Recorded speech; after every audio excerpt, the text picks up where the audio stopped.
வணக்கம். வேலூர் விக்னேஸ்வரன். 2-3 நாளாக ஆயிடுச்சு கண்டென்ட் எல்லாம் போட்டு.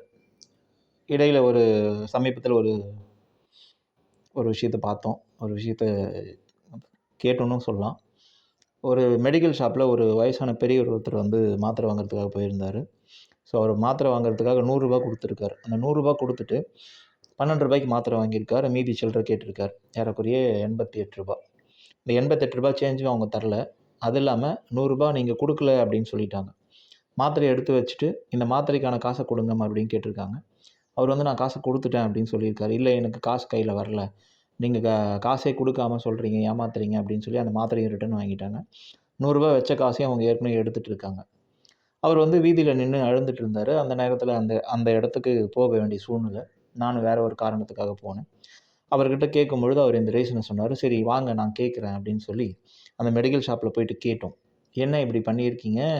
அவர் கொடுத்தன்றாரு, நீங்கள் இல்லவே இல்லைன்னு சொல்கிறீங்க. ஆனால் அவர் கொடுத்தேன்னு சொல்கிறாருங்க, அழுகுறாரு, இவ்வளோ வயசானவர் இந்த மாதிரி ஒரு விஷயத்த பொய் சொல்வாரா அப்படின்னு நான் சொன்னேன். அதுக்கு அவங்க சொன்னாங்க, இல்லை நான் வாங்கவே இல்லை, நாங்கள் எத்தனை வருஷமாக நாங்கள் கடை வச்சுருக்கோம், அப்போ நாங்கள் பொய் சொல்கிறோமா அப்படின்னாங்க. அதுக்கப்புறம் நான் சொன்னேன், அவர் பொய் சொன்னதாக கூட இருக்கட்டும், நீங்கள் கரெக்டாக சொல்கிறதாவே கூட இருக்கட்டும், ஆனால் உங்ககிட்ட சிசிடிவி கேமரா இருக்குது, ஸோ கேமராவில் போட்டு பாருங்கள், ஒரு ஒரு ஒரு ஒரு நம்பகத்தன்மைக்கு தானே, அதனால் நீங்கள் வேணால் கேமராவில் போட்டு பாருங்கள். அப்படி ஒரு வேளை அவர் சொன்னது பொய்யா இருந்தால் நம்ம இப்போயே அவரை டிமாண்ட் பண்ணுவோம். இங்கே இருக்கிறவங்க அக்கம் பக்கம் கடைக்காரங்களெல்லாம் கூப்பிட்டு நீங்கள் பேசுங்க. சப்போஸ் நீங்கள் பொய் சொல்லியிருந்தாலோ, பொய்ன்னு சொல்ல முடியாது, மறதியில் கூட எதனா ஒன்று நடந்திருக்கலாம் இல்லையா அப்படின்னு நான் சொன்னேன். அது அவங்க சொன்ன பிறகு தான் அவங்களோட விஷயங்கள் தெரிய வந்தது. அதாவது அவங்க ஆணித்தரமாக சொல்கிறாங்க, கேமராலாம் நான் ஆன் பண்ண முடியாது, அதெல்லாம் நான் பார்க்க முடியாது, அதெல்லாம் நான் பார்க்கணுன்னு அவசியமும் எங்களுக்கு கிடையாது அப்படின்ற மாதிரியான ரீசனை அவங்க சொல்லிட்டாங்க.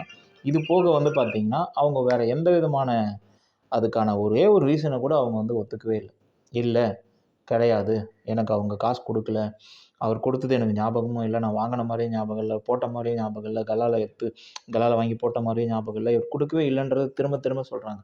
ஆனால் அவர் கண்ணீர் மல்க சொல்கிறாரு, என்கிட்ட ஒரே ஒரு ₹100 தான் இருந்தது, அந்த ₹100 தான் நான் கொடுத்தேன், கொடுக்கறதுக்கு முன்னாடி நான் ₹100 சில்லறை இருக்கான்னு கேட்டுட்டு தான் கொடுத்தேன் அப்படின்றாரு. அவங்க கிட்ட அதை திருப்பி கேட்கும்போது அவங்க என்ன சொல்கிறாங்கன்னா, ₹100 சில்லறை இருக்கான்னு கேட்டார், ஆனால் அந்த ₹100 அவர் கொடுக்கல அப்படின்றாங்க. இது எந்த அளவுக்கான ஒரு விஷயம், இது எந்த அளவுக்கான ஒரு ஒரு ஒரு விஷயம் அப்படின்றத நான் எப்படி இதை ஃபாலோ பண்ண முடியும் அப்படின்றதையும் நான் யோசித்தேன். பட் இது உங்ககிட்ட சமர்ப்பிக்கிறேன். யார் இதில் உண்மை சொன்னாங்க, பொய் சொன்னாங்கன்னு எனக்கும் தெரியல. ஆனால் அவரோட அந்த மனநிலையை பார்க்கும்பொழுது அவர் உண்மை பேசியிருக்கார் அப்படின்றது எனக்கு தெரியுது. கடைக்காரர் தான் பொய் சொல்லியிருக்காங்க அப்படின்னு ரொம்ப தெளிவாக தெரியுது. இது எதுக்காக சொல்ல வரேன் அப்படின்னா, நாம் உண்மையாக இருக்கிறோம் அப்படின்னும் பொழுது இந்த மாதிரி சின்ன சின்ன தவறுகள் நடக்கிறது சகஜம். ஸோ ஒரு பொருளை வாங்கிட்டு நம்ம பணம் கொடுங்க. அதே மாதிரி தெளிவான நிறைய கஸ்டமர்ஸ் இருக்காங்க அப்படின்னா, ஸோ அந்த இடத்துல ரொம்ப தெளிவாக அவங்கக்கிட்ட பொருளை வாங்கிட்டு அதுக்கப்புறம் பணத்தை கொடுங்க. அதுக்கான ஒவ்வொரு விஷயத்தையும் நீங்கள் செயல்படுத்துங்க. அப்போ தான் அது கரெக்டான ஒரு சோர்ஸாகவும் கரெக்டான ஒரு விஷயமாகவும் மாறும். அது அதுக்கான ஒரு பாசிபிலிட்டியாகவும் அமையும். அதை தெளிவாக ஒவ்வொரு விஷயத்துக்கும் நாம் பயன்படுத்தணும். இது எந்த அளவுக்கான அவங்க புரிதலை அவங்க புரிஞ்சுக்கிறாங்கன்னு தெரில. ஏன்னா அதை நான் போய் நேரடியாகவும் பேசினேன் ஆனால் அவங்க புரிஞ்சுக்கல.